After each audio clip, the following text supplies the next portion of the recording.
And it's important to say at the beginning that these regulations are important, and they're there for a reason, and they're there to protect Canadians. They're there to protect the health of Canadians, prevent environmental damage, to prevent ecological destruction. There's some nasty stuff that these regulations monitor: asbestos, dioxins, and furans, things that have been listed as toxic, meaning that they harm human health. They potentially cause cancer, and so the regulations are there.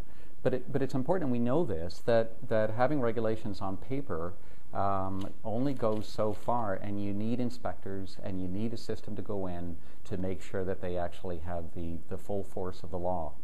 We also said to Parliament that when a problem was found, there was over half the cases there was no follow-up. And so, if you want to know if a problem has been found, you want to know if it's been fixed. And that actually, it's a requirement of the law to make sure that the offending party goes back into compliance or conformity. And over half, there was no follow-up. So, and I think, same way that I think Canadians want to make sure that, our first responders or our police force have, the best equipment available to make sure that they can do their job, which I think all Canadians get. We want to make sure that our police force have the best systems that they have to safeguard our children, to safeguard our communities. I mean, similarly, we want to have our enforcement officers in Environment Canada and Fisheries and Oceans and Parks and elsewhere to give them the tools to be able to do their job. And we've said that right now they're not getting those tools.